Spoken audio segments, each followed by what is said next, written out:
Hi guys, this is Snap, and today we're going to be talking everything about Mana Guardian. You want a reason to play Mana Guardian? All you have to do is watch.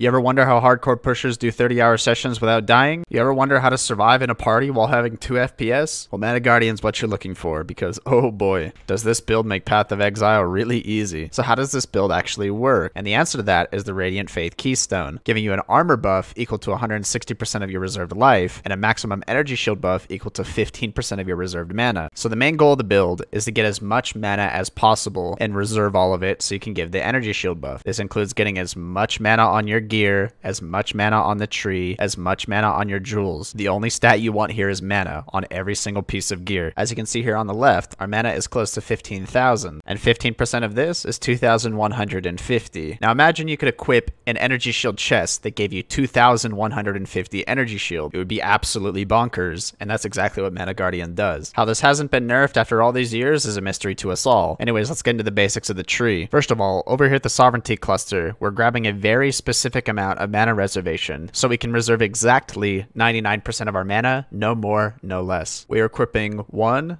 2, 3 mana grand spectrums. We're also using 1 healthy mind jewel to convert the life to mana. And finally, we're using not 1, but 2 tempered spirit jewels, giving us a hefty mana bonus for all the decks in range. Other than that, every single other point is just going into some energy shield nodes and picking up every single mana cluster available. As you can see, this tree shape is a little bit awkward and it doesn't have any great leveling paths. So I highly recommend not respecing to Mana Guardian until you're maybe level 90. Furthermore, it's not very viable to level as a Mana Guardian because you don't really go energy shield until much later in the game. Additionally, Templar is one of the stronger leveling classes, and there's no reason not to go a strong leveling build and then respecking later once you actually have the ES and mana gear that you need. There are a plethora of viable Templar leveling builds, ranging from totems to brands to Orb of Storms, Wave of Conviction. Once again, these meta builds are constantly changing and usually evolve patch by patch. What I can say right now is the most popular leveling build for Templar at the moment is Orb of Storms, Wave of Conviction. However, next league it'll probably be different. I'm going to refrain from giving you a strict leveling build to level this by because these are going to be changing, but essentially you can pick any strong leveling build including totems, brands, Orb of Storms, Wave of Conviction, whatever you like, and then respec around level 90, maybe level 95. Alright, let's move on to the gearing of this character. First up is our weapon slot. Just look for a wand with a max mana roll. The other stats can be literally whatever you want. Resistances, int, dex, whatever. There is a unique option here, the Supreme Truth. It gives you a little bit of XP gain. It's not a terrible choice. The shield slot, we have an Aegis Aurora. There's a few reasons why this is good. The main reason being it replenishes 2% of your energy shield when you block. Our block is very high because of Rumi's and the Bastion of Hope Keystone, which gives you 50% block for 2 seconds every 5 seconds. Since you can reach the block cap with very little investment, Aegis Aurora provides an insane level of tankiness so you're not falling over in T16 maps. Memory Vault here in the head slot is an uncontested best in slot. First of all, it has an insane base energy shield of 232. It has a very hefty 190 to maximum mana. It also increases our mana reserved, which is actually quite important so we can hit a specific breakpoint with our reservation. And finally, to top it all off, it gives us armor equal to our reserved mana, which partially explains our 33,000 armor over here. For the chest, there are 2 options, the first being Cloak of Defiance. Cloak of Defiance will give you the most mana. However, there is a second option, Diala's Malefaction. This is a very interesting chest and is actually perfect to equip on a Mana Guardian. You can equip this chest if you're already at a level of tankiness that trivializes T16 maps, and this chest will actually boost the amount of money that you're making, and let me explain why. This chest does different things based off of the color of the sockets. Furthermore, you can socket any gem color into any socket. The thing to look out for here is the green socket modifier, which gives you 10 quality to all socketed gems. This increased gem quality is used with the Enlighten, Empower, and Enhance support gems. These support gems have a unique modifier that grants you increased experience per quality, and anybody experienced in POE knows that these Enlighten, Empower, and Enhance support gems can fetch you a pretty penny if they corrupt to level 4. So essentially, you can fill your Dialia's Malefaction with Enlightens or Empowers and corrupt them all when they hit level 3 for a big boost to your income. Moving on to your gloves. Here you're just looking to get mana, and maybe some resistance. Pretty straightforward. For your boot slot, we have Rainbow Strides. These have a lot of synergy with Aegis Aurora, as well as giving us a nice 60 mana, as well as some nice movement speed. You could probably get more value out of an Abyss crafted rare. However, the Rainbow Stride is very cheap, making it a very attractive option. Moving on to your next slot or amulet, we have Adziri's Foible. This is the best in slot mana item. Just make sure you're paying paying attention to the roll here. There is a more DPS oriented alternative option, which is Perkle's Toe. If you're at the point where everything is just a complete joke, Perkle's Toe is a great offensive bonus you can equip if somebody else isn't already using it in your party. Moving on to the rings, we're looking for a mana implicit, as well as much mana we can get on the explicit roll. The other rolls here aren't as important, however, look to get some dexterity or maybe some filler resistances if you can. Just make sure there is enough room to craft minus mana cost of skills. Since we're going to be reserving 99% of our mana, this is going to allow us to cast all of our spells. Moving on to our belt, it's going to be a Stygian Vise with maybe an ES roll if we can get it, and crafted mana is fine here. Also just look for other resistances, that's a bonus. The jewel we're putting in our Stygian will look something like this. First look for mana, and then maybe some energy shield or intelligence, and maybe a filler stat if you can get it. You can kind of see the theme here, everything has mana on it. Mana is your most important stat. As for the flask setup, it's pretty similar to the other supports. First, it has a Quicksilver of Adrenaline, as well as 3 Elemental Flasks, and the last flask is Choice. Rumi's Concoction has a lot of synergy with the Aegis Aurora, giving us some more block and spell block. However, Soul Catcher is a viable alternative if you want higher uptime on your Vol auras. Once again, for the Elemental Flasks, you can basically choose any prefix of your liking. I prefer Experimenters, as I have to press the buttons less. As for the suffixes, you need to become immune to Bleed, Freeze, and Curse. Suffixes being Staunching, Dousing, and Warding. Real quick, we have to talk about the aura setup for this build, which is pretty important because we want to reach exactly 99% reservation. With our tree setup taking specifically these 3 nodes, it allows us to run the following setup. It is a level 2 Enlighten with 3 random 35% auras. These 35% auras can be any that you choose. I just, however, prefer 2 Purities and a Discipline. This particular setup with the 35% auras makes all 3 of our auras cast exactly 33% of our mana, which is perfect. There is an alternative setup, however, if for some reason you have a level 3 Enlighten.